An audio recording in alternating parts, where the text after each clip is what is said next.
Nang yanigin ng magnitude 7.2 na lindol ang Bohol. Maraming infrastruktura ang napinsala, lalo na ang mga lumang-lumang simbahan na mahigit daang taon nang nakatayo sa iba't ibang bayan ng Bohol. Ano nga ba ang nangyari sa mga simbahang ito na? At may pag-asa pa bang ito'y maitayo muli? Good day everyone, my name is Alvin Boyles. Welcome to our vlog. Today we are going to talk about a personal experience and what we learned about resilience after the 2013 Bohol earthquake. Stay tuned as we share our stories of strength and hope. The 2013 Bohol earthquake, which struck central Philippines on October 15, was a powerful 7.2 magnitude. The resilience shown by the people affected by this disaster and can be computed across several dimensions, such as emotional, physical, and communal resilience. Here is a comparison of various experiences. Individual emotionally resilience. Many people initially shock, loss of life, property, and cultural vintage lead to intense emotional pain. However, extreme and individuals had to process their and find ways to rebuild their lives. Physical resilience and immediate responses. The earthquake caused significant structural damage and leaving many people without shelter immediately. Physical resilience and also come in the form of the coordinated response from both local and national agencies. Cultural resilience. Bohol, known for its historical landmarks, especially Curtis Space, the collapse of centuries-old structures. Religious faith and significant role in helping many people navigate their trauma. Communal and resilience and recovery. The recovery process was marked by effective collaboration between local communities, the Philippine government, and international organizations. Despite the massive damage, local business began to slowly recover from fishermen and shopkeepers. Truth initially struggling show resilience through adaptability. Similarities in the impact of the Bohol 2013 earthquake. Destruction is destructive. Widespread damage of the earthquake caused massive destruction across Bohol and neighboring areas like Cebu, with building, roads, bridges, and utilities several damage. Cultural loss. Iconic structure, especially historical churches, with damage or destroyed. Psychological impact. Shock and trauma and loss of life. Community and solidarity. Mutual support and relief efforts. Differences in the impact of Bohol 2013 earthquake. Geographical variation. Urban and rural areas. The level of destruction and response vary between urban and rural areas. In urban areas like Tagbilaran City, infrastructure such as roads, government building, and businesses, whereas rural areas often experience challenges in accessing aid and resources given in the returners. Versus local communities. Bohol is known for tourism industry with an attraction like chocolate hills and wet sand beaches. The tourism sector has deeply affected as many hotels, resorts, and attractions were damaged, impairing job and local incomes. The power of community solidarity. Lesson. In the face of immense hardship, communities that work together to retouch more quickly and effectively. Reflection. The earthquake enlightened the importance of cooperative action, people and together to support one another, whether it has through sharing resources, providing shelter, or offering emotional comfort. Visit them on in the faith of loss. Lesson: emotional and psychological resilience key to moving forward after trauma. Reflection: many people lost their homes, business, and loved ones. Yet, despite of the emotional toll, Boholano demonstrated a memorable ability to cope and with grief and rebuild their lives. Here are some insight and advice on how to stay resilient during disaster. 1. Prepare mentally and practically beforehand. Mental and preparedness.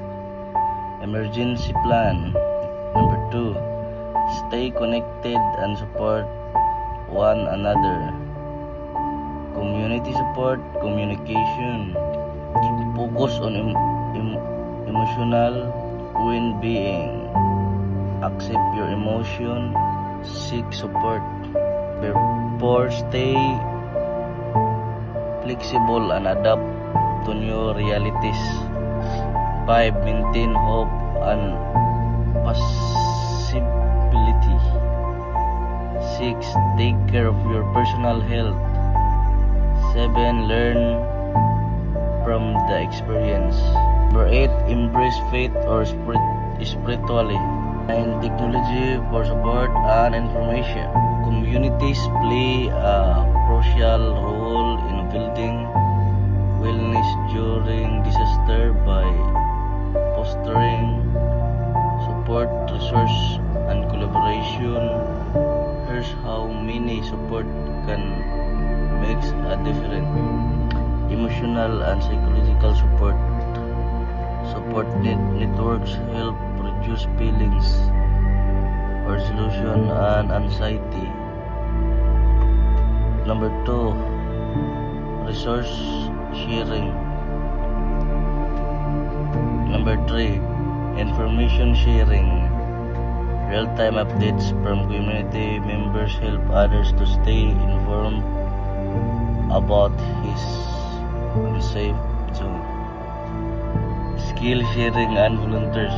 Community members volunteer in rescue operation, shelter management, and building. Bouncing back from challenges often requires a combination of mindset shifts, practical steps, and self-care. I can share strategies that are widely effective. Number 1. Acknowledge and process. Accept the situation without judgment. Allow yourself to feel emotions without suppressing them. Number 2. Shift perspective. Focus on what you can control rather than what you can't. View setbacks and opportunities for learning growth. Number 3. Set small goals. Break down big tasks into manageable steps to regain a sense of accomplishment. Celebrate small wins to build momentum. Number 4. Build a support system. Seek support from friends, family, and mentors. Surround yourself with people who inspire and encourage you. Number 5. Develop resilience habits. Meditation or journaling to strengthen mental and emotional health. Number 6. Reframe failure. Replace thoughts of I failed with I learned. Focus on how this experience will help you in the future. Insight based on collective lesson learned from the 2013 Bohol earthquake. This tragedy serves as a powerful case for improving disaster preparedness, response, and recovery efforts. Here's now their others. Preparedness saves lives. Lesson: many lives can be saved through early earthquake education and drills. Action: conduct regular community-wide earthquake drills, ensure homes and public structures are earthquake resistant, and create emergency kits, utensils, food, water, and first aid supplies. Coordination. Lesson. Communities that work together recovered faster. Action. Foster community resilience through disaster response training and forming local action groups. Mental health support. Lesson. Survivors faces trauma and stress after the earthquake. Action. Provide accessible mental health services and establish post-disaster support program. Long-term recovery. Lesson. Recovery efforts took time, but the importance of sustainable rebuilding emergency. Action. Invest in rebuilding with sustainability in mind, ensuring that communities are better prepared for future disaster. Resilience is the key to navigating life's most challenging moments. Building resilience starts with cultivating a positive mindset, setting realistic goals and prioritizing self-care. Surround yourself with people who applies you, and stay open to learning from difficult experiences.